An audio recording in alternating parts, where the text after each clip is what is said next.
রুটি পরোটা দিয়ে খাওয়ার জন্য ঢেঁড়স আলুর এই রেসিপিটা বানিয়ে দেখতে পারেন, খেতে ভীষণ ভালো হয়। আশা করছি আপনাদেরও ভালো লাগবে। তাহলে চলুন দেখে নেওয়া যাক। নমস্কার বন্ধুরা, রূপাস কিচেনে সবাইকে স্বাগতম। রেসিপিটা শুরু থেকে শেষ পর্যন্ত দেখার জন্য আপনাদের কাছে অনুরোধ রইল।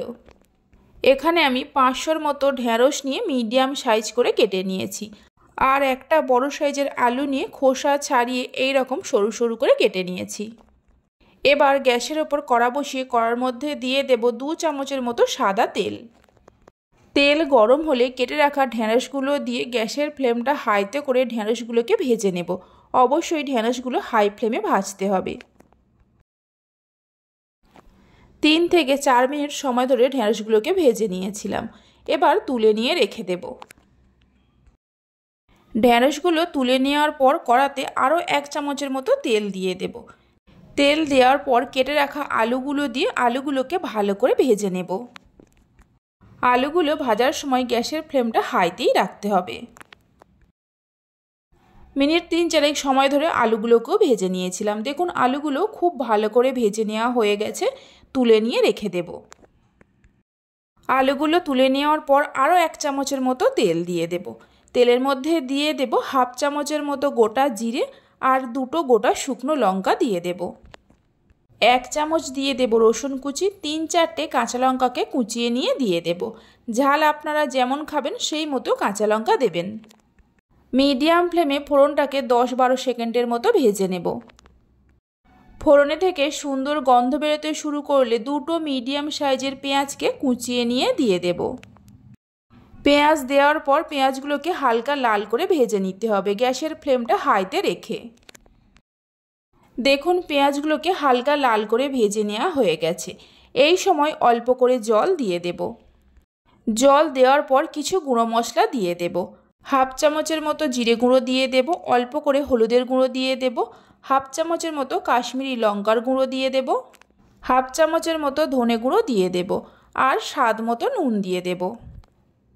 এবার সব কিছুকে খুব ভালো করে কষিয়ে নেব, গ্যাসের ফ্লেমটা মিডিয়ামে রেখে। 4 থেকে 5 মিনিট সময় ধরে মশলাগুলোকে ভালো করে কষিয়ে নিয়েছিলাম। মশলা যখনই ভালো করে কষানো হয়ে যাবে, ভেজে রাখা ঢেঁড়স আর আলু দিয়ে দেব। একটা মিডিয়াম সাইজের টমেটোকে কেটে নিয়ে দিয়ে দেব। মশলার সঙ্গে ঢেঁড়স আর আলুকে ভালো করে মিশিয়ে নেব। ঢেঁড়স আলু এইভাবে বানালে রুটি পরোটার সঙ্গে খেতে ভীষণ ভালো লাগে, আবার ভাতের সঙ্গেও ভালো লাগে। মশলার সঙ্গে ঢেঁড়স আলু ভালো করে মিশিয়ে নেওয়ার পর অল্প করে জল দিয়ে দেব। জল খুব বেশি দেওয়ার প্রয়োজন নেই, কারণ ঢেঁড়স আর আলু ভাজতে ভাজতেই হাফ সেদ্ধ হয়ে গেছে। জলটা দেওয়ার পর মিশিয়ে নিয়ে গ্যাসের ফ্লেমটা লো টু মিডিয়ামে করে কিছুক্ষণ ঢাকা দিয়ে রান্না করে নেব। 6-7 মিনিট সময় ধরে রান্না করে নিয়েছিলাম। ঢাকা খুলে একটু নাড়াচাড়া করে নেব আর দেখে নেব ঢেঁড়স আর আলু সেদ্ধ হয়েছে কিনা। বাড়িতে এইভাবে ঢেঁড়স আলুর রেসিপিটা বানালে খেয়ে কেমন লাগলো অবশ্যই আমাকে কমেন্ট করে জানাবেন।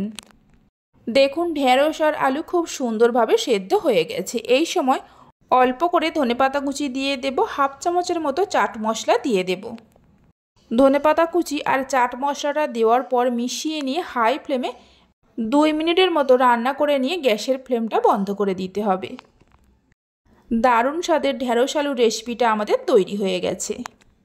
রেসিপি ভালো লেগে থাকলে অবশ্যই একটা লাইক করবেন, বন্ধুদের সঙ্গে শেয়ার করবেন। ভালো লাগলে চ্যানেলটি সাবস্ক্রাইব করে পাশে থাকা বেল আইকনটি প্রেস করবেন নতুন রেসিপির আপডেট পাওয়ার জন্য। তাহলে চলুন ভিডিওটা আমি এখানেই শেষ করছি। আপনারা সবাই ভালো থাকবেন, সুস্থ থাকবেন। ধন্যবাদ।